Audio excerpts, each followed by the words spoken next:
Hey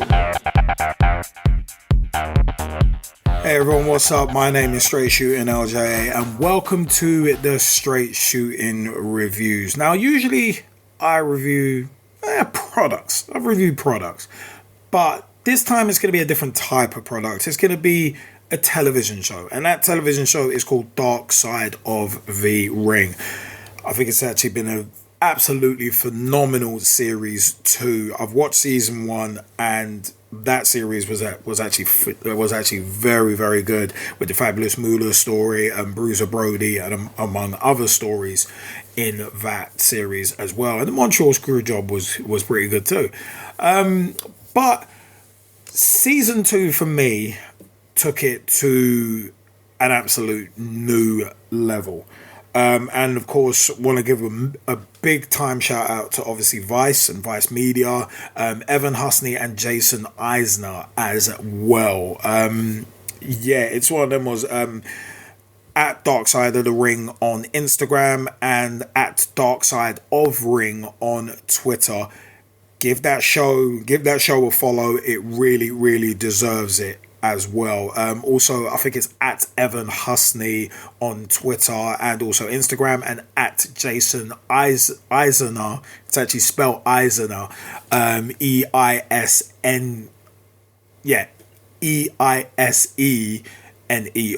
Make sure I spell his surname right. But Jason Eisener and Evan Husney are both worth a follow on Twitter and Instagram, as well as the Dark Side of the Ring accounts as well on social media. Also on Facebook as well, Dark Side of the Ring on Facebook, where you might have seen a couple of my comments. But Dark Side of the Ring, loved series 2 or season 2 if you're listening to this in the States. I thought it was a really well done series. Thoroughly enjoyed it, and I would definitely recommend it. Now, if you haven't seen season 2, there are gonna be a lot of spoilers in this. So I warn you of that ahead of time. There are going to be a lot of spoilers in this. But the first thing I actually really liked. I thought the soundtrack was actually very, very cool.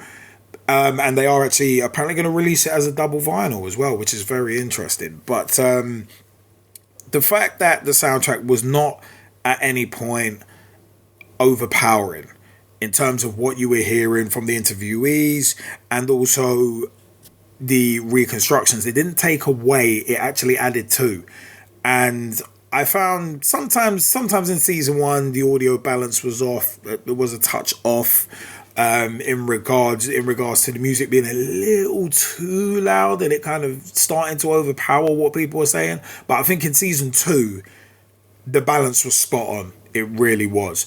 And speaking of speech and Sonic, and I'm not talking the Hedgehog, but I think Chris Jericho as a narrator was an interesting pick, but I think a very good one. From listening to a few episodes of the Talk is Jericho podcast. And following Jericho's career, obviously during the Attitude Era and the Ruthless Aggression Era as well, because I am a wrestling fan, it's one of them was, I think he was a very interesting pick as an interviewer, purely because he knew a lot of the guys featured, especially like in half the episodes, he probably knew quite a lot of the people featured. And he was very important, obviously, to some of the episodes in terms of getting interviewees, especially the Benoit one, but we'll come back to that. But it's a case of, because he's not with WWE, his perspective is interesting now because he doesn't really seem to hold back, which I think is crucial because he does feature as an interview subject as well. But I'm gonna come back. I'm gonna come back and kind of break down like my views on each episode. But first and foremost, looking at Dark Side of the Ring After Dark, you could see it was kind of thrown. You can see it's very much been thrown together because Vice seemed to want the content, and it's a bit of a shame that it's only like 20 minutes. It's a real shame actually because I feel they kind of scratched the surface of certain things, and in some of them. And I very much do agree with Conrad Thompson. I'll come back to him in a sec as well. Shout outs to him. I very much do agree with Conrad Thompson in that I think some of them, the tone was a bit off, but I think that was partially because the interview guests they had. So you look at the Nancy Argentino and Jimmy Superfly Snooker episode, where they had like Greg the Hammer Valentine and Brian Knobs. It's like Brian Knobs, what? And half the time he was talking about babysitting Dwayne Johnson. It's like, dude, like nobody really gives a damn about that. We're talking about Nancy Argentino potentially being murdered. So it's like, and at the end of the day, I agree with Conrad Thompson that it was a bit tonally off. But I think Dark Side of the Ring, it's a nice little companion piece, but I think there was a huge missed opportunity, as there was potentially a lot of insight to offer, but I said it was only 20 minutes. And you can only get through so much when you've got 3-4 people in 20 minutes. And yeah, sometimes it seemed like they couldn't get the guests for that long, and yeah, it was odd. But obviously there's limitations with the coronavirus, which this pandemic, which we're still in, and obviously getting stuff done during that. So we were all fortunate as viewers and as wrestling fans and as documentary fans that we got to see that Dark Side of the Ring got to be filmed the way it was. Because obviously the coronavirus stuff, it's like everybody's now sitting in their house doing stuff, especially interviews. You're seeing on news broadcasts people sitting in their houses. So it's one of them where it's different. And I'm so glad Dark Side of the Ring, fortunately, was finished before all of this pandemic kind of came into effect in like February, March. But I think not having the producers, Evan Husney and Jason Eisener, on After Dark was a real missed opportunity, because as I said, After Dark kind of seemed almost detached from the main piece due to that. But I'm glad that Conrad Thompson did do Dark Side of the podcast with Evan and Jason, because they were a solid hour plus of insight into the production of the series after each episode.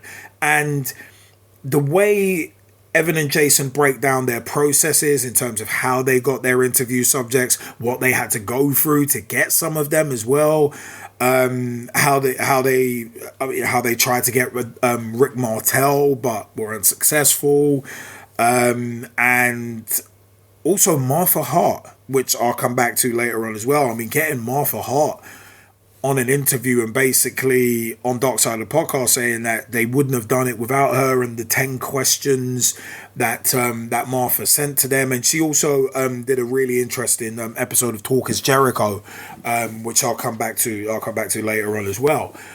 But I'm really glad that there were these, for lack of a better way of putting it, companion pieces. So Talk is Jericho with Chris Jericho and Martha Hart, where Martha Hart, it was from a different perspective, because she wasn't necessarily just talking about the wrestling side of Owen. She was talking about Owen as a husband, as a lover, as a father, and it was so interesting to hear Martha and how her and Owen got together, how they first met, and when their first child Oj was born, and then when Athena was born, and what they used to do when Owen came home off the road, which I think is very much a neglected part of things like shoot interviews, where on some of the kayfabe commentaries shoot interviews, I think it was Blue Meanie who asked it to the Honky Tonk Man on HTM2, where it was a case of, he was like, how do you like sort out stuff when you're back home,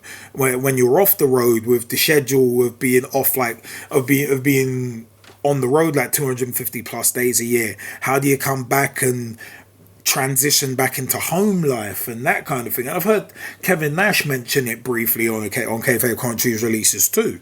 So it's one of them. That's a really interesting side, and I'd urge you to listen to Talk is Jericho. I think it's A Tale of Two Hearts, Martha and Owen.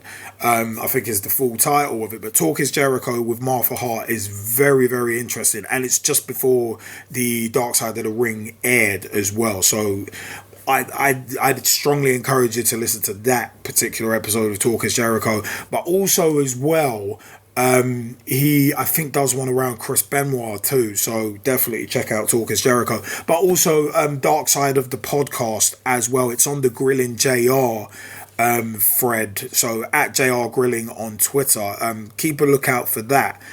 getting into the episodes, the Chris Benoit episode of Dark Side of the Ring looked like it was very respectfully handled, and it had to be hard for both sides, both families, sorry, to bring up those old wounds, because those wounds are 13 years old, and in the grand scheme of Dark Side of the Ring in general, that's not actually that old, but still, it had to have been hard because it was. I mean, it's a case of what was said about the media frenzy is very much true to form, and it's largely why I call the media the parasitic media, because a lot of the media outlets, they legitimately are parasites and they profit from misery. I mean, we're seeing it now, funnily enough, during the coronavirus. It's one of them where the media are having an absolute field day with the fear mongering about the coronavirus. And when the Benoit tragedy first happened, I remember back in 2007, I had stopped watching the WWE product. I wasn't watching TNA either at that point. And it was one of them where when it came out, it was just, you were seeing wrestler A, wrestler B, you were seeing Steve Blackman, Bret Hart, Mark Mero, Chris Jericho. You were seeing so many people on like Larry King, on this, on that, on this and that. And the media were just all over it. And the media frenzy over it, I mean, we've seen it so many times since. I mean, whenever someone dies, it's like media frenzy. And it's just sad to see, to me. And it's kind of embarrassing, to be perfectly honest, but that's a different story. But the profiteering from misery thing, I'm not a fan of at all. But the CTE segment on concussions was actually very interesting, and concussions is something that I've looked into. I mean, I actually had one in November of 2017, and ironically, that was literally days after I'd watched a documentary in relation to it was Alan Shearer, Dementia and Me, I think it was called. I actually did a straight shooting rant on that. Basically looking back on it and my takeaways from it. And yeah, concussions are very interesting to me since I've had my own, and even before that with some of the old Pitch Talk shows where we did health in football, and we really drilled down into concussions and looked into like head injury protocol in football or soccer if you're listening to this in the States. So the WWE wellness policy, it definitely had massive loopholes at that time. I mean, I remember hearing stuff about, I think it was Signature Pharmacy, where guys apparently got prescribed drugs such as steroids and pain pills, but because it was prescribed by a doctor, it got around the wellness policy. And you had some people failing the wellness policy once and getting stung. I think the first offence was suspension for 30 days, second for 60 days, and the third one you get fired. But apparently at that time, there were some people who failed like 3 P tests, but didn't get fired because they were big names on the card. I'll leave you to make your own judgments on that. And that could be just rumor and innuendo. But it's one of them was, I did really love the ending. It was an emotional ride for us fans, remembering how everything came out at the time. And how everything changed when the details came out. I mean, the moment Nancy's sister and Chris Benoit's son David, when they were reunited by Chris Jericho, it's like, what a feel-good moment to come out of such a tragedy. What a feel-good moment. And sadly, with every feel-good moment, this is the dark side of the ring, not the light side. With every feel-good moment, you get a dark moment. And people let me put it this way, people giving David Benoit shit, whether in person or on social media, I think are scum, because he was and is an innocent victim who is unfortunately going to be forever tarnished with what his father did, which was nothing to do with him. Like David Benoit, he looked up to his father, he loved his father. I mean, I've got 3 daughters and a son. I would hope that they would look up to me, and what I do, I have to. It's leadership by example. I have to set the example that they are going to follow. So for their whole lives. So it's one of them ones where it's like, I wouldn't ever want them judged based on something bad that I did. Just to put that into some sort of perspective. The dark side. The After Dark was quite interesting. It was kind of post match analysis, for lack of a better term, especially with that one. But it was one of them. But coming back to everything changing when the details came out about the Benoit double murder suicide, it was one of them where I remember at the time when you had the tribute Raw, and it was like, oh my god, it's really sad, and then the details started coming out about what happened, and all of a sudden it got real dark. And the WWE, understandably, as a publicly traded company, distanced themselves, or tried to distance themselves from what happened. And with all due respect to them, it's kind of fair play. Not that I agree with it 100%, but at the end of the day, it's like, well, Vince McMahon has a history of protecting his company. Montreal Screwjob, if you want an example of that. Or the Owen Hart Dark Side of the Ring as well. The Owen Hart tragedy where, WWE controlled the narrative, but we'll get back to that later. But it's one of them ones where, I think it was on the After Dark actually, the story about getting peed on in dojos as hazing.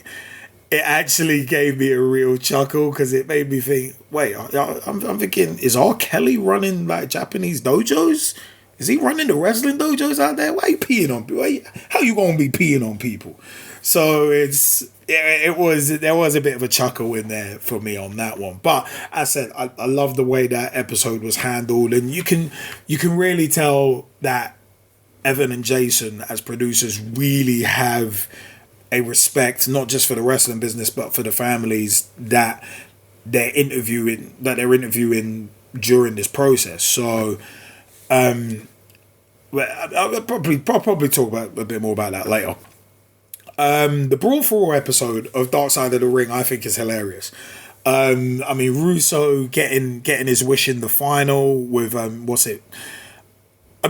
Russo admitting how happy he was. At least he was honest enough to admit how happy he was when Bradshaw got knocked out in the final. And Cornette was brilliant. He was in rare form, and I love Jim Cornette. I don't mind Vince Russo personally, but Jim Cornette is just brilliant. I quote him almost on a daily basis. But it's one of them where his skid mark line about Russo, I think he was like something like, Russo is a skid mark on the arse of life, on the underpants of life, sorry. And it's like, oh my god, what a line. Cornette is just so quotable. But I am on the Cornette side of that with the Brawl for All, because to have the Brawl for All just to stick it to Bradshaw is actually absurd and moronic. Especially when you see how people got hurt. Godfather and Dr. Death, those could have been career-ending injuries that they got. Godfather was funny though, with like how confident he was rolling into it, and then he gets smacked out. But it's one of them ones, but where Bradshaw has actually said on the WWE release that he actually pitched a hardcore division to Russo, and Russo took it as the Brawl for All. So that's kind of an odd one, but Butterbean was kind of a funny one to me, because I think it was in Knockout Kings 99, I think Butterbean was a playable character in it. And Butterbean was a big guy back in 98, 99. Even in 97, when I think he knocked out Mark Mero on DX in Your House. Late in 97, December 97 to be exact. And bloody hell, he's even bigger now. But Bart Gunn to me was always gonna go. He was always gonna get knocked spark out by Butterbean. He always was. The match at WrestleMania 15 was actually hilarious, but it was sad to see the fallout for Bart Gunn, because I think it said in the episode that he'd never watched the match back, and you can understand as a man that's hurt pride. That you literally, the biggest stage in pro wrestling, you got knocked spark out. And Bart Gunn saying that basically he played Butterbean's game. It was like, well, I guess that's a mistake that Bart Gunn made. But he came across very well. He didn't come across as bitter, and he still had the golden gloves, which was quite funny, as a takeaway from winning the Brawl for All, which was interesting. But yeah, but coming back to Butterbean as well. I mean, Butterbean doing MMA was odd. He kind of reminded me of E Honda from Street Fighter. It's like big dude who looked like he could barely move around, but if he lands a punch on you, you're going down and you're staying down. But the footage in the Brawl for All episode actually, it looked hilarious with Butterbean doing MMA. It's like, oh my god, how is this dude even going to move? It would be interesting if, on a side note, they did an episode of Dark Side of the Ring with the Droz accident with D'Lo Brown as a full episode, because obviously with the kind of fallout for Droz and how it might have affected D'Lo's career trajectory as well. I mean, at least Droz doesn't blame D'Lo for it, but for me it was kind of an odd sidebar. And listening to Dark Side of the podcast, I understand where they were trying to go. They were trying to say about, all right, yeah, this is a scripted sport, but sometimes there are real consequences. I mean, it was somewhat explained on Dark Side of the podcast, so that's fair play. But the D'Lo Droz thing was over a year later.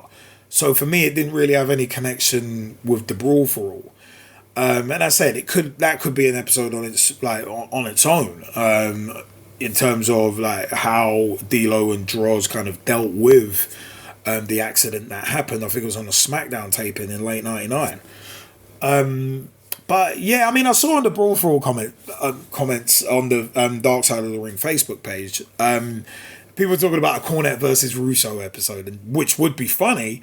And funnily enough, that has actually been pitched by Jim Cornette on Kayfabe Commentaries. Jim Cornette, the Lost Questions, his U-Shoot, Lost Questions.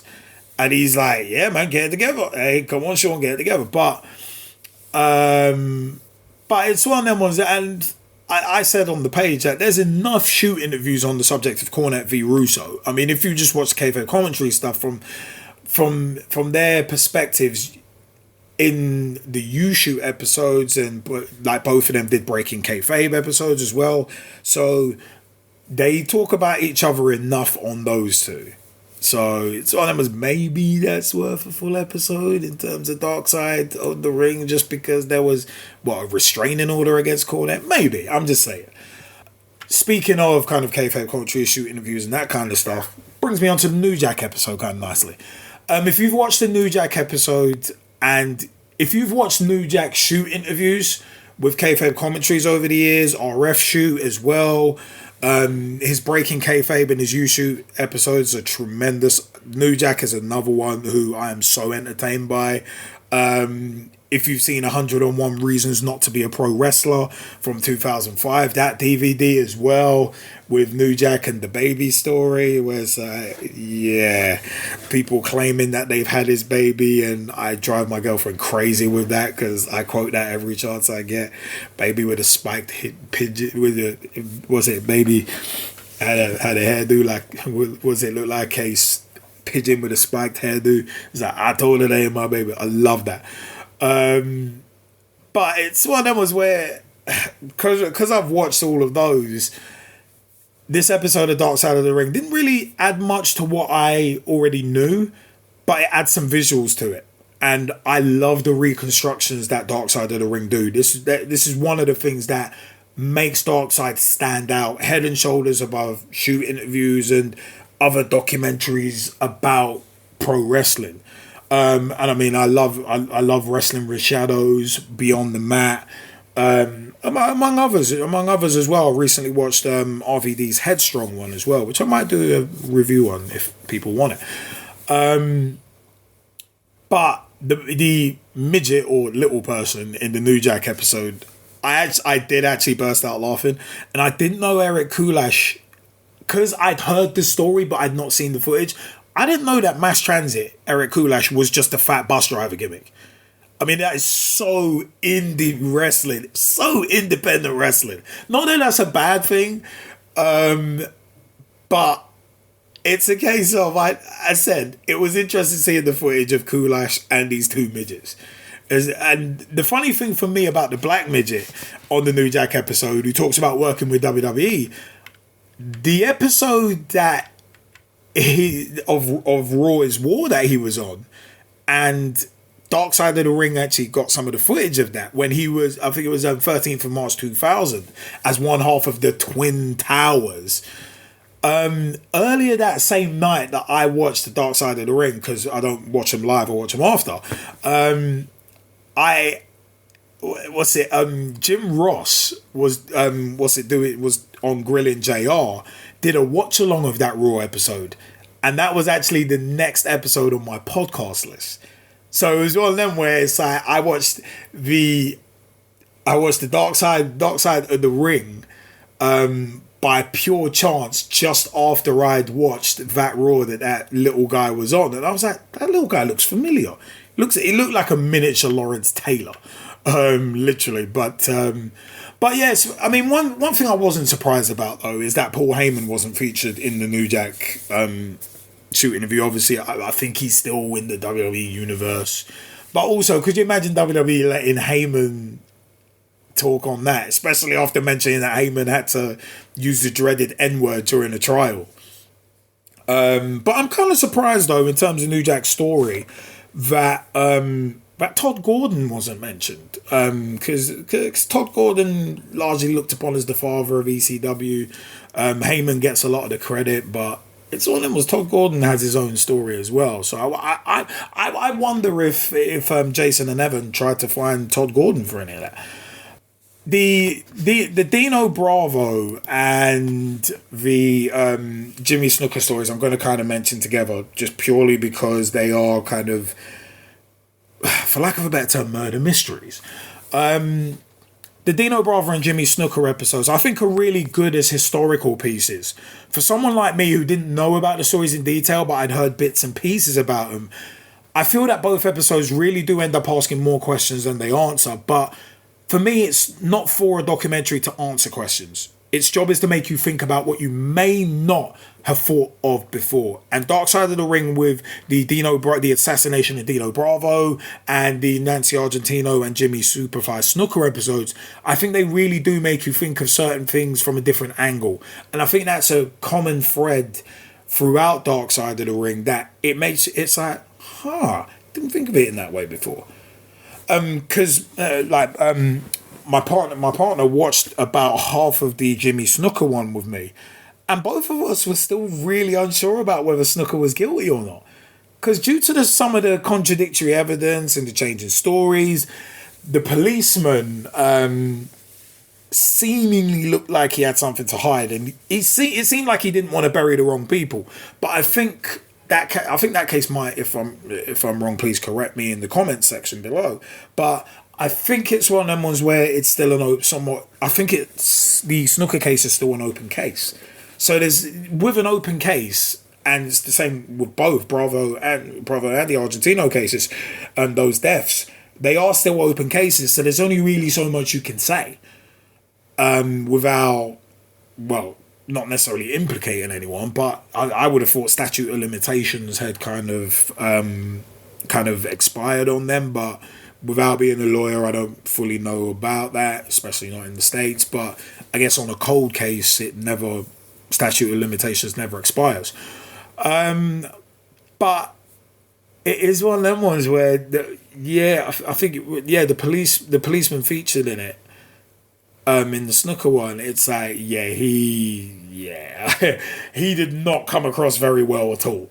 I mean, as a videographer myself, I've interviewed some people and I've sat in on interviews with some people where they are quite difficult to get anything really out of, especially anything consistent. So if you've got two cameras, it's an absolute lifesaver, because you just chop between the two and make them look a lot more smooth and articulate than they might actually be on camera.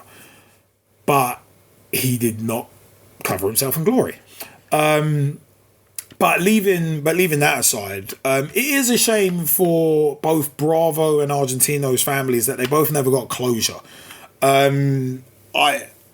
mean, number one, because it's still a potentially mafia-related open investigation, but Snuka also having dementia in terms of his one. So the mafia-related open investigation is Dino Bravo one.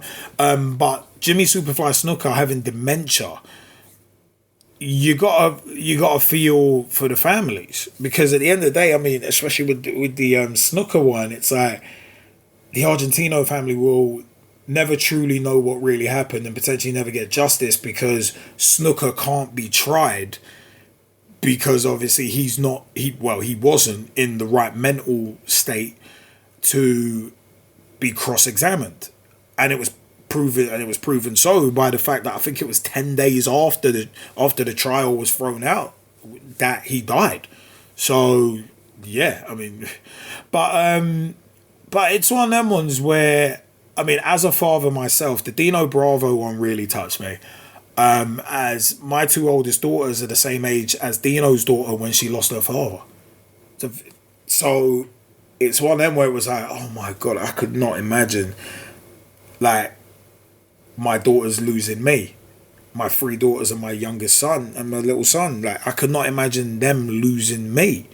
And I don't really want to imagine that, because that's a dark place. So it's one of them ones. I mean, these are real human interest stories. I mean, as they said on Dark Side of the Podcast after the Owen Hart one, it's a case of, yeah, Hollywood didn't really get it, but that's because all they hear is wrestling and they think about that from a certain perspective, and unfortunately are missing the human aspect of these stories, which is absolutely critical and makes Dark Side of the Ring what it is for me.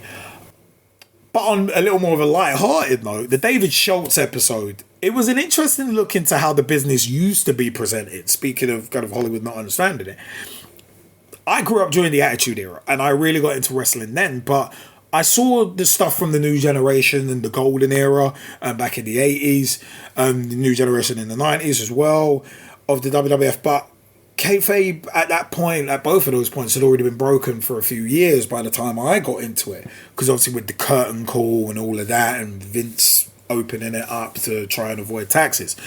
But it is one of them ones where the story about Herb Welch, who I think trained David Schultz, taking a dump in the locker room, rubbing the turd in his armpits, and then grabbing a headlock is just disgusting. And it's a really mean initiation. But earlier on, we were talking about peeing on people in Japan as an initiation. So as Troy Martin, aka Shane Douglas, said when he was asked, why are there so many shit ribs and shit stories, if you'll pardon my language, in the wrestling business, and he just replied, well, it's a shitty business. But it did separate those who wanted it from those who didn't want it, and those who really wanted to be pro wrestlers. And a lot of guys, it got guys to believe that they were real, and it got them to protect the business as well. Ironically, a business that really kind of chews people up and spits people out. Eddie Mansfield, for me, was a desperate individual, and he did not. I mean, with the John Stossel piece, and also just in this Dark Side of the Ring episode, for me, Eddie Mansfield did not cover himself in any glory either. He just came across looking like a desperate has-been that never was, because the line that he said, as a black man, I found it so disrespectful.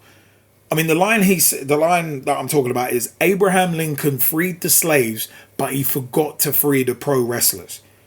I mean, come on, Eddie Mansfield comparing those two, comparing slavery and pro wrestling.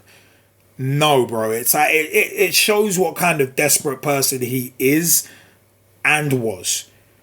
And I loved Corny's. But moving on to the slap heard around the world from Schultz, the first slap. I love Jim Cornette's reaction to it, because I love that, because he's like, he didn't even wind back, he was just bang. it's like, some would say your business isn't real. Wait, what? Bang! He just clapped him out of nowhere. And then the second one as well, it was like, wow. But sadly, David Schultz, Dr. D, David Schultz, played into the hands of a media parasite like Stossel, who he must have thought Christmas had come early after his ears stopped ringing, because he was always trying to do a hatchet job on pro wrestling anyway, and Schultz basically physically assaulting him gave him all that ammo he needed to be like, look, see, this is why I've been burying this. And obviously taken out of context, it doesn't look good for David Schultz to be going around clapping reporters. Doesn't look good. I mean, Stossel saying that his pain faded after he got paid shows the kind of parasite he is and was. And in terms of parasites, I mean, Eddie Mansfield was not only naive, but I think he was idiotic in the fact that he could have taken a lot of people's livelihoods away from them with him agreeing to the hatchet, to be involved in the hatchet piece from John Stossel. But it's one of them where, I mean, David Schultz was always going to be a fall guy. I mean, as I mentioned earlier, Vince McMahon, like with the Montreal Screwjob, is always going to protect his company. So he's not going to hang his hat on one person and protect that one person at the expense of his company. He's just not.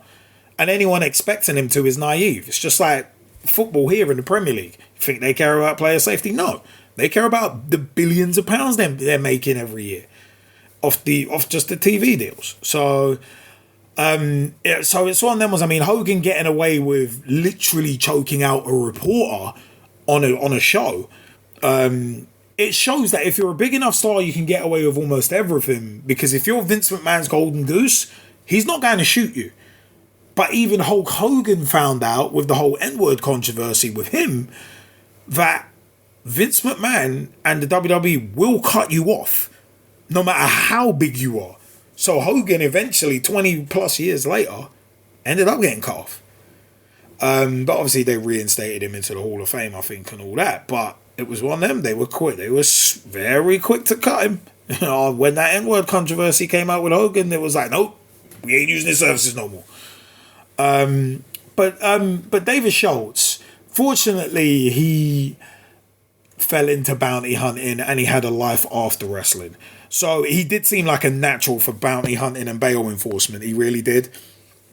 And he was basically cutting wrestling promos, but getting to kick ass for real. So it was quality. Vince admitting pro wrestling was entertainment. It must have been galling for Schultz, considering what ended Schultz's career. But I said it's all business at the end of the day. And Mansfield was a fool. He buried himself, sold himself and his profession out basically for a ham sandwich. Coke and a ham sandwich, as the old saying goes. So, yeah, idiot. I mean, David Schultz slapping the shit out of someone who tried to mock his business. I don't agree with what he did, but I totally understand it. And Stossel, I love at the end of the episode, he got brave from a million miles away with his final statement to Schultz. Because you know he wouldn't say fuck you to John Stossel to his face. Sorry, to David Schultz to his face. Stossel wouldn't. But it's one of them ones. One of the other things I actually did find interesting. I think it was in the After Dark. It was mentioned that Eddie Mansfield said that he said to Stossel not to interview Dr. D. David Schultz because if he asked a stupid question and basically pissed off David Schultz, he'd get the shit smacked out of him. But not only did Stossel interview him, he asked him a stupid question, and guess what happened? He got the shit smacked out of him. It's like, what's it? Capone and Noriega and MOP. CNN, what? Slap the shit out you. He got the shit slapped out of him, and deservedly so. If you ask stupid questions, I'm sorry, but you got to take the rough with the smooth. You got to expect to get buried verbally, or if you're within reach of someone, like what Bob Costas, funnily enough, did to Vince McMahon, where he was prodding him. You only poke a bear so much before those claws come out and you get swiped. So, yeah. It's one of them ones. The After Dark was actually quite funny with this, because they had a promo with Cornette and Eddie Mansfield, and Cornette on his YouTube page is hilarious talking about Eddie Mansfield. But you're not going to win a promo contest with Jim Cornette. I mean, Corny made a fair point, though, about, Eddie Mansfield didn't make it, so he wants to ruin it for everyone else. He didn't make it to the big time, so he wants to ruin it for everyone else. And that's the way Eddie Mansfield seemed. even by just agreeing to do the expose with Stossel in the first place. But moving on, Herb Abrams. I had heard a touch about this story, about the way he died, with the hookers and blow and baby oil and all that. That is all I had heard. I'd heard it like in passing on a couple of shoot interviews. I think it was mentioned on Bruce Pritchard's Screwing Brett guest booker with Kayfabe commentaries. I think it was that one. Something about duck butter and all that. And it was that. Yeah, I'd only heard the Herb Abrams story in passing. But Herb Abrams he came across as hilarious. I mean, him announcing an incarcerated Blackjack Mulligan as his booker and a dead Bruiser Brody as his main star. Damn, man. Cocaine's a hell of a drug, in the words of Rick James. It's like, and now bear in mind, that was the start of the territory. I mean, what a way to start. A cluster from day one that looks and sounds like a Vince Russo booked Monday Nitro from mid-2000. It sounded like that press conference at, I think, a wrestling con just sounded like a cluster. By the way, though, I'm a Big Girl Now is an amazing name for a clothing store for the larger woman. But I actually don't know whether it's good amazing or bad amazing. It's like, is that the worst of the worst, or the best of the worst, or the worst of the best? It was just a brilliant name. That tickled me. But Herb Abrams being called a mark with a load of money actually reminded me of what people have said about Dixie Carter. And Herbie cookies definitely sound like something Snoop Dogg would want in on. That's all I'm saying. Him and Cat Williams, yeah. It's like, if he'd done Herbie cookies nowadays and, yeah, a little bit of THC, a little bit of weed in them, yeah. He would have been minted in terms of merch.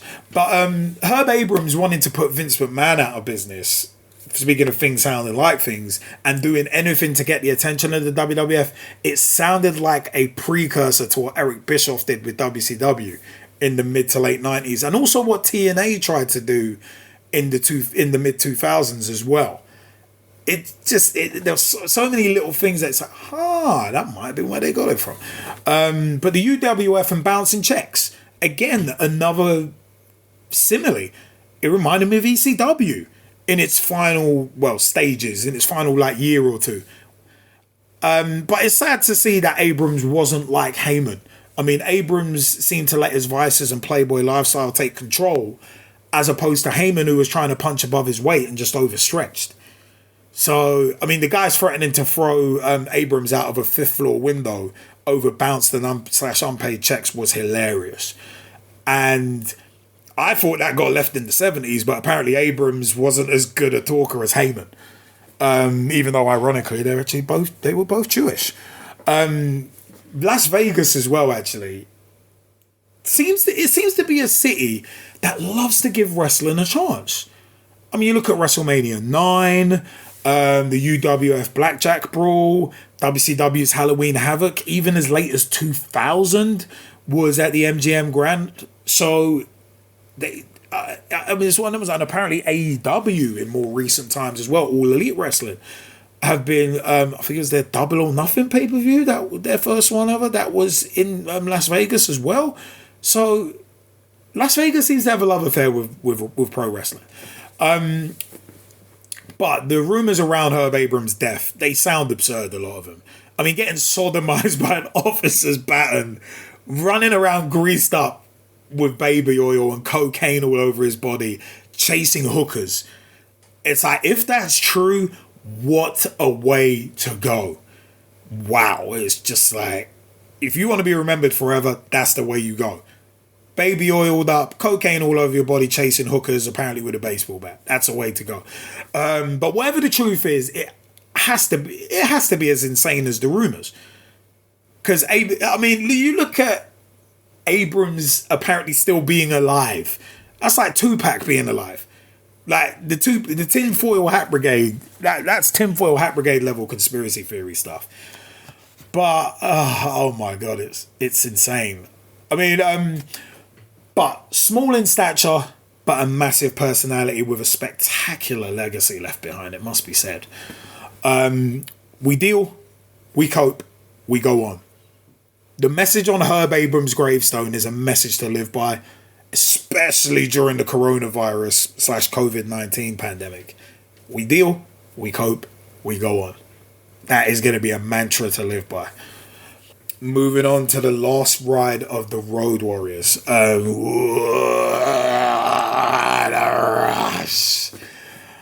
mean, massive in stature and massive in terms of impact on the pro wrestling business. The Road Warriors, Legion of Doom, whatever you want to call them, they were amazing. In the 80s, in the 90s, they were amazing. I mean, to get precious Paul Ellering to open the show with his voice, I was like, I recognize that voice. And it was like, oh my God, it's Paul Ellering. It's instantly recognizable. I mean, same with Scott Flash Norton. Even before you see him, it's like, I recognize that voice. And it's good to see both looking so good. I didn't actually realize that Minnesota was such a hotbed for talent at one point. I mean, the Road Warriors, Rick Rude, Scott Norton, Barry Darsow, Kurt Hennig, etc. Eric Bischoff, throw him in there. I mean, the Road Warriors did look like jacked up versions of the policemen from the Village People at first, though. I think in the NWA, it was one of them where it's like, right, no. They look like the just jacked up guys from the gay strip club down the road. Not that there's anything wrong with that, but it's interesting. It was interesting to see how Paul Ellering got put with the Road Warriors to take care of him. And I've always heard from Jim Cornette on shoot interviews that Paul Ellering literally did take care of them. And that's a shoot. From his timeline of WCW 1989 and 1990, Cornette does go into detail about the Road Warriors basically being kept in line by Paul Ellering, and Ellering doing what he can basically as a shoot manager for him, just keeping them in check, really. But the iconic spikes, I mean, the story behind Animal doing the welding and the construction of those, it's like, wow, or getting that done, it's like, wow. You can't imagine the Road Warriors without those spikes. And the same with the face paint eventually. And it was so interesting in the episode, even though it was brief, to see the evolution of that as well. I mean, for me, the only thing missing for me was Jim Cornette in the Road Warriors episode, especially when they spoke about the scaffold match, because the scaffold match between the Road Warriors and the Midnight Express, Jim Cornette was involved in that. And Cornette getting thrown off that and the knee injury and all that. And Jim Cornette has had some brilliant stories about that time. And he speaks so honestly about the Road Warriors as well. He's like, if anybody's gonna like gonna throw me off something, it's gonna be them, because I know they're gonna land me exactly where I need to go. And all that. So, and Jim Cornette speaks so lovingly about them as well. It was the one thing that I would say was missing from the episode. But before I watched that, the Road Warriors one, there was a story that I'd heard on Dark Side of the Podcast about Vince McMahon taking finishes in a titty bar. And that is a brilliant story, which I'm glad, I think it was on the After Dark as well. It was on the After Dark from The Godfather talking about that. And that was brilliant. At this point, one of the interesting things that I found seemed to be a thread throughout each episode of season 2 to that point was drugs, especially pain pills, which pain pills in wrestling could quite comfortably have an episode unto itself. It definitely could. The SummerSlam 91 story when Animal said that Hawk couldn't do the Doomsday device as he'd fall off the rope due to being messed up was interesting for me, because in late 98, Vince Russo literally used the exact same thing as a storyline, and they did touch on that storyline as well. And it was interesting to see that Hawk was actually replaced in Japan, and Animal was against doing it, especially in the US. But in 2005, after Hawk passed away, he was replaced with John Heidenreich. I mean, if there was ever, you're going from a 10 down to a 2, yeah, John Heidenreich, no. It was like, should have just been left. But I actually never knew that Hawk had hepatitis C. But it was even more interesting that he cured it himself. I didn't even know Hep C could be cured. Someone tell Abdullah the Butcher. Also, I think it was interesting that by mixing the drugs, he cured it. But it sounds like that was the beginning of the end, really. Unfortunately. I mean, coming back to the Russo book storyline with Hawk getting pushed off the Titantron, I thought it was in bad taste then, and I think it's in bad taste even now. I mean, I can understand Animal not being comfortable with it, because he was in the situation and he had to deal with it. And Droz, for me, just, I can't blame him because he just saw an opportunity and went for it. He had just gotten to the WWE and it was his opportunity at being in the big time and being on a featured storyline on WWF TV on Raw. So it was like, because it wasn't a Sunday Night Heat storyline, that was on Raw. So it's fair play. Yeah, but it's one of those, I mean, it was so sad to see the end of Hawk. I mean, he just turned his life around and then it was taken. And it sounded like overexertion, unfortunately. After all that he'd done, he turned his life around and then moving boxes for, I think, his girlfriend at that point when they were moving house, and he didn't feel well, and it like pressure on his heart and that, and it's just so sad that it was that really ended his life. It really was. But at least Hawk is at peace. And speaking of peace, I mean, Paul Ellering remembering what he said at Hawk's eulogy, that was a real emotional point. And for me, that underlines the respect that Evan Husney and Jason Eisener have, not only for the pro wrestling business, as I mentioned right at the top of this, but the people who give their lives for it, and the families who've lost loved ones from it. So it was one of them where you could see, I said this is why I think Cornette was such a notable absentee from this episode, because you know he would have probably had the same emotions as Paul Ellering. Because the Midnight Express and LOD, they had obviously crossed paths and been on the loop and all that, and Cornette mentions, I think it's in his timeline of WCW 1990, that was the only, that the Midnight Express were the only tag team to get a clean pin on them, and that was the level of respect that the Road Warriors had for Jim Cornette and the Midnight Express. So it's one of them ones, and Corny obviously has an interesting story. I think it was about Hawk, say on a flight where it's like, where Corny turns around to Hawk and goes, "Hey, you know what? I'm like talking about a plane ride that he was really scared on," and it was one of them ones where it's like Hawk, I want you, if something bad happens, just knock me out. Hit me as hard as you can. And he said that, I think it was Hawk goes, "Okay, Jimmy, you jumped off a scaffold for me, I'll knock you the fuck out." It's like, I love that story. So I said, I think Cornette was kind of a notable absentee. Owen Hart, the final days of Owen Hart. And this, for me, was the most emotional episode of Dark Side of the Ring, bar none. It hit me as a person, it hit me as a man, it hit me as a brother, and most of all, it hit me as a father and someone who tries to be a role model to his kids. I mean, Owen Hart, you've always heard that he's one of those rare guys in the wrestling business that you never hear a bad word about. I mean, even those who called him frugal understood that he did it all for his family. So you can't begrudge someone who's just saving money to try and get out and give his kids the best lifestyle that they could ever have. And again, talk is Jericho with Martha Hart saying that Owen really wanted to get out of the business and nearly didn't even get into the business in the first place. But it was one of them ones saying, I've heard, I think it was from Cornette, that Owen Hart wanted to be a second grade school teacher, and Martha talking so lovingly about the ribs that Owen played on her as well. So it's one of them where it's like, you could tell whenever anyone speaks of Owen Hart, you can just hear the love that people speak with and the affection that people speak with when they mention his name. I mean, Owen loving being a dad resonated with me because I'm a father myself, and I can only imagine how hard it was for his wife Martha. But also for his children, Oj and Athena, and how they felt when he passed away, as they were so young.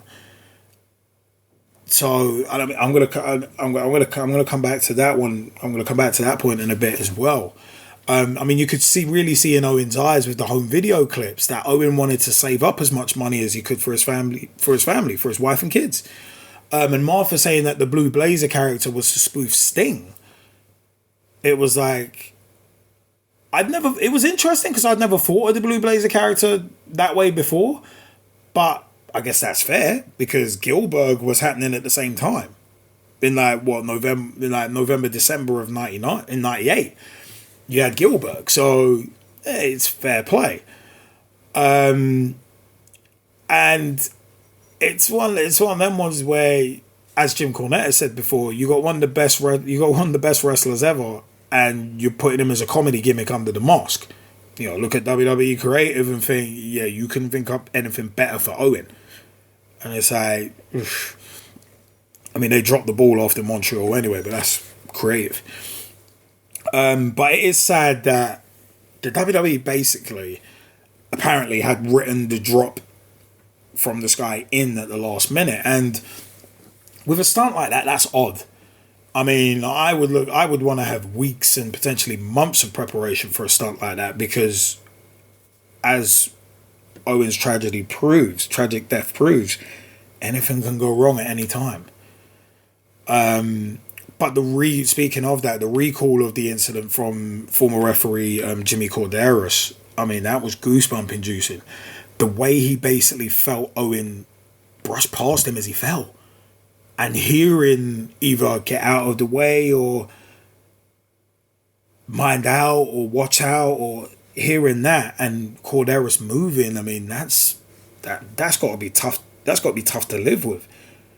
I mean, I think that would probably be as tough to live with as what Bob Holly has said on a shoot interview about Chris Benoit, where I think like the day before the incident happened, or the day of, where Bob Holly has said he was supposed to go to lunch with Chris Benoit, but had to cancel at the last minute.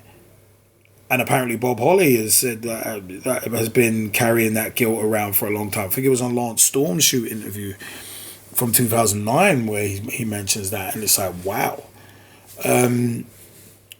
But I mean, Jim Ross as well. I mean, look, he must have been he was in a tough situation trying to fill time.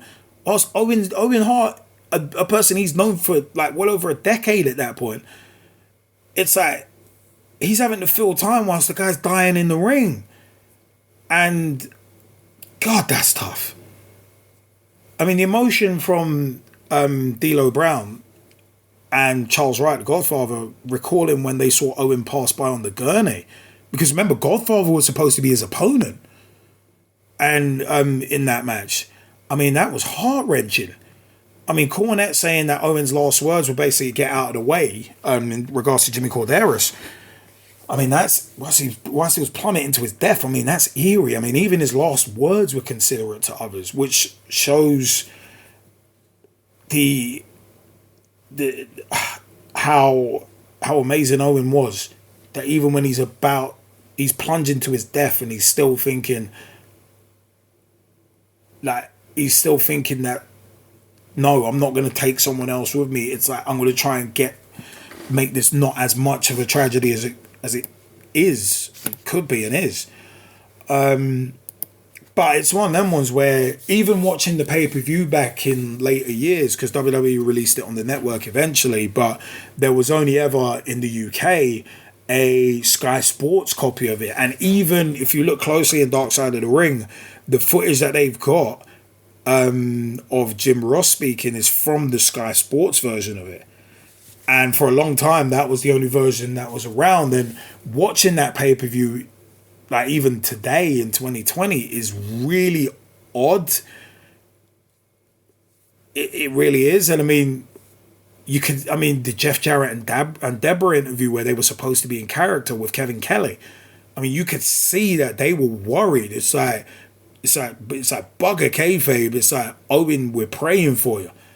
And it's like, yeah, I mean, that was a moment there where it's like, no, this is, something's wrong here.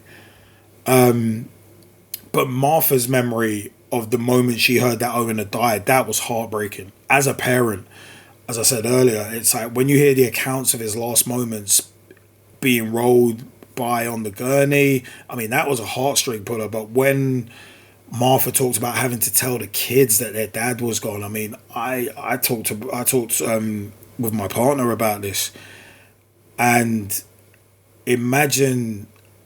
I'm almost welling up now. I mean, that's tough, man. I mean, imagine having to tell a 3-year-old and a 7-year-old that their dad has just died. I mean, that part probably hit me the hardest, because my twins are almost 7, and my second youngest is almost 2, and my youngest is just a baby. He's like 3 months old as we record this, and I just couldn't imagine how hard that would be to say to them if anything happened to me. And it's like, I couldn't imagine the strength that it will have took for Martha to say that to the little ones. And yeah, I mean, it's one of them. I mean, even looking at Martha's account of seeing the casket and seeing Owen in there, and it's like, oh my God. And it's like, at least she was with Brett when it happened, because Brett was probably one of the only other people who was probably closest to Owen. But it's such a shame that Martha and Brett's relationship was damaged because of all this and because of the lawsuit and all that. Speaking of the lawsuit, Martha and the kids looking down from the catwalk that Owen fell from, that must have been harrowing. But to learn that the rigger had no experience or little experience of rigging, that's messed up. Especially as it was different to the previous setup that they'd used at Survivor Series 98. Well, at the Sunday Night Heat before Survivor Series 98, where the Blue Blazer come down and Steve Blackman was basically hitting him like a piñata. And one of the other things as well, in terms of the WWE and potential negligence, the clip with Vince McMahon talking about the reporter's tone, those of us in the UK who have seen what the NHS has had to go through, and key workers in general, but mainly the NHS, the clip about Vince McMahon talking about the reporter's tone really reminded me of Matt Hancock swiping at an MP who was saying that the government has basically betrayed co-workers, you've not protected them, you've lied, and that kind of thing. And Vince McMahon very much came off the same way. He was like, oh, I don't like your tone. So I thought it was a legit question. And for me to start an argument / response with, I don't like your tone, and to keep going with it, with that as well, and not answering the question, it shows to me that you're guilty, in my view, and you've got something to hide, because to me that's a deflection tactic. It's like, oh, I don't like your tone. But you didn't answer my question. Donald Trump does exactly the same thing. He did exactly the same thing recently as well. Oh, you want to talk about coronavirus? Oh, ask the Asians. Next question. It's like, yeah, but you didn't answer the question that I asked. And it's like, yeah, but I'm moving on. And it's like, no, answer the question. These deflection tactics. And it's ironic that Vince McMahon and Donald Trump have been friends for decades, but I'll leave that for another time. The WWF/WWE carrying on with the Over the Edge show, I still think is a disgrace. It shows that the company valued money over lives, just like most other businesses. You look at retail during this pandemic. Entities such as Sainsbury's complaining about, oh, this is going to cost the company potentially cost the company £500 million with people being off during this pandemic. But in a 2-week period during the panic buying, where loo roll, toilet roll, and pasta and hand sanitizer was being panic bought, and the shelves are being stripped, all the retailers combined, supermarkets combined, made £10.8 billion. So moaning about 500 million clearly shows that they value money over lives, over people's safety. So yeah. Jerry McDevitt's comments on Martha Hart not wanting justice, just money, recently as well. Him coming out with those comments, that's scummy. I mean, come on. I mean, especially in my view, Martha Hart is and was justified to go after the company. Because the point about the WWE controlling the narrative mentioned on Dark Side of the Podcast with Conrad Thompson was a great point. Because WWE tends to bury and manipulate narrative regularly as they control their world. Because they are wrestling. They control their world and what people can see. I mean, they've done it with WCW and WCW's contribution to the business. And they've done it other times as well. With Benoit, with the Benoit legacy, they just erased him from history because they can control their narrative in their world. The difference with the Benoit tragedy was the fact that wrestling got scrutinized outside of the realms of it, and it came under very intense scrutiny in 2007. So it's one of them, but I mean, it's one of them ones, and it is sad that some fans that feel only a WWE Hall of Fame means anything when it comes to honouring someone's legacy. It's like, no. The Owen Hart Foundation honours Owen Hart's legacy more than a WWE Hall of Fame in a little ring ever could. More than a WWE DVD ever could. His kids honouring his legacy. Martha honouring Owen Hart's legacy. That means more than any Hall of Fame, WWE or otherwise. But I still think the show should have stopped. I mean, the position Kevin Dunn put Jim Ross in, and fair enough, an update was needed, and it needed to happen, but you got to give a guy more than 10 seconds to react to a colleague who had just died in front of their very eyes. And I'm talking about Jim Ross. It's like, oh, Owen's just died. 10, 9, 8, 7, you're back live. It's like, what? It's like, you got to give someone time to digest that. Digest, process. It's like, dude, come on, man. I mean, the kayfabe commentary's most controversial moments, they had one called The Show Must Go On, and it was about this very subject. And I don't give a damn how many people, what millions of people are watching on pay-per-view. I don't give a damn how many people are in that arena. If people can't understand stopping a pay-per-view because someone has just fallen from the sky and died, even if he didn't die there and then, if you don't know whether he's dead or not, it should have been one of them ones where the show should have stopped. The police definitely should have stepped in and stopped the show. Because, I mean, you look at it, it's the scene of an accident, but at that early stage, you can't rule out the potential that it could have been a murder scene. That because the rigging had been tampered, the rigging could have been tampered with. You can't rule that out. Because straight away, someone's just fallen from the rafters and died. There was a dip in the ring and the man's blood on the canvas. It's like, imagine how eerie that must have been. I mean, Sean Morley, aka Val Venus, talks about it in his kayfabe commentary's timeline of WWE 1999 because he was involved in the match. It was Jarrett and Deborah. He was involved in the very next match. I think it was Jarrett and Deborah against Nicole Bass and Val Venus. I mean, it's one of them where it's like, whoa, it's like, how do you get focused after that? Like, you've got in your mind one of your colleagues could potentially have just died at work, and you're on the microphone in the ring, and out of the corner of your eye, you can see the dip in the ring and the guy's blood on the canvas. How do you focus after that? The show should have been stopped. I still feel the show should have been stopped. Because that is just, nah, man. That's, again, valuing money over lives is a disgrace.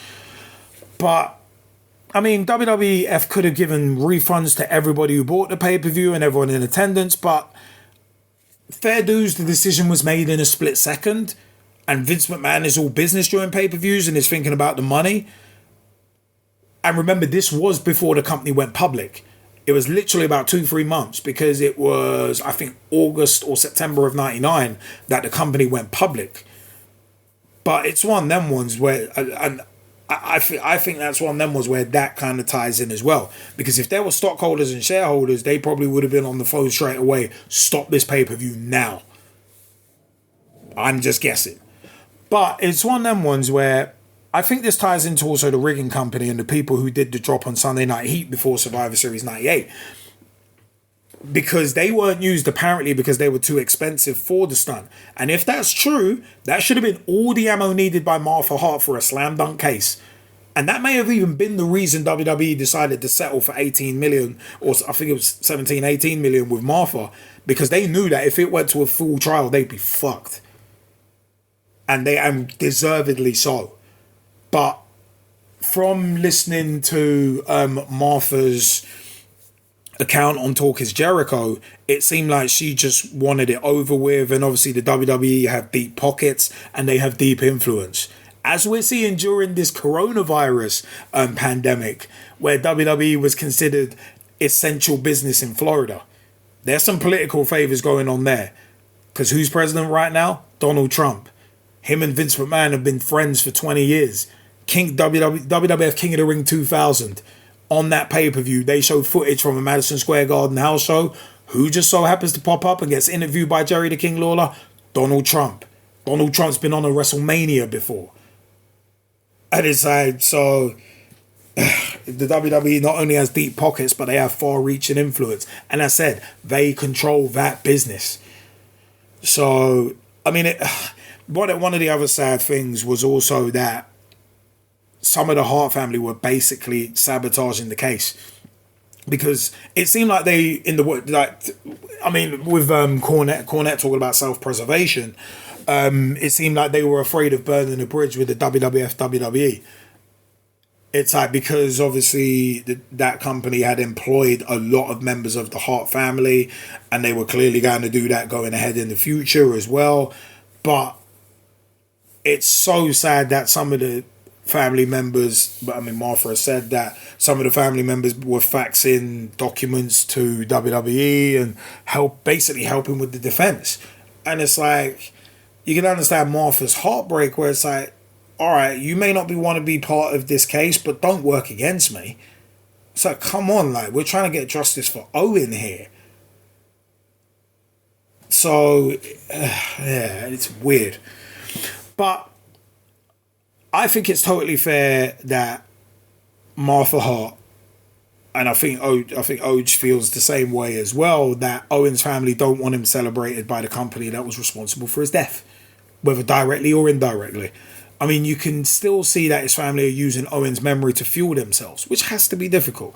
I mean, the moment where Martha talked about a crossroads between destruction and reconstruction, that was inspiring. Because either that could have broken apart their family, and they could have been engulfed by grief or swallowed up by grief, or they could use it as fuel. Like, you know what? We're not going to give up. We're going to honor the legacy of Owen Hart. We're going to honor the legacy of my husband. We're going to honor the legacy of my dad. But you know what, yeah, as I mentioned earlier, at least Owen's legacy and memory lives on, not just for his wife and children, but the foundation set up in his name and the tremendous legacy he left behind. So there's positives to be taken. But you know what, Dark Side of the Ring Season 2, really thoroughly enjoyed it. The Owen Hart episode and the Benoit episodes were the ones I was looking forward to, and it's quite interesting that it started with a Canadian tragedy and ended with a Canadian tragedy. I found that quite interesting, but I've loved the season. The musical score was tremendous. It really added to the drama of what are basically human interest stories. They're not necessarily wrestling stories. I mean, wrestling is a thread that connects them, but they really are human stories. So it's one of them where it was an amazing series, and I really, really enjoyed it. I mean, as I said, Dark Side of the Podcast with Conrad Thompson and producers Jason Eisener and Evan Husney. As I said at the top of the show, I'll put it into the YouTube descriptions as well, all of the Dark Side of the Ring hashtags and also social media accounts as well. I am Straight Shootin LJA. Follow me at SSLJA on Twitter, Facebook.com/Straight Shootin LJA. That's SHOOTIN N, no G, no apostrophe, LJA on Facebook. So yeah, man. Also youtube.com/LJA Productions 07 as well for the Straight Shootin Reviews series as well. I have been Straight Shootin LJA. Thank you so much for your time on another episode of the Straight Shootin Reviews, reviewing Dark Side of the Ring Season 2. If you haven't checked it out, please, I implore you, go and check it out. Listen to the companion pieces, Talk is Jericho with Martha Hart, and also his episode on Chris Benoit, Dark Side of the Podcast with Conrad Thompson, Jason Eisener, and also Evan Husney, the two producers of the show as well. I encourage you to check all of that out as well. The other people I've given shout outs to, Kayfabe Commentaries, shout outs to Sean Oliver. Of course, I've mentioned quite a lot of Kayfabe Commentary stuff. I'm a massive fan of theirs too. Shout outs to Vice as well. I think it's at Vice on Twitter as well. Give them guys a follow. They really deserve it. Facebook.com/Dark Side of the Ring, at Dark Side of the Ring on Instagram, Dark Side of Ring on Twitter as well. All the details, all the social media handles will be in the description below. I've been Straight Shootin LJ. Thank you very much for your time on another episode of the Straight Shootin Reviews. See you next time, peeps. Thank you.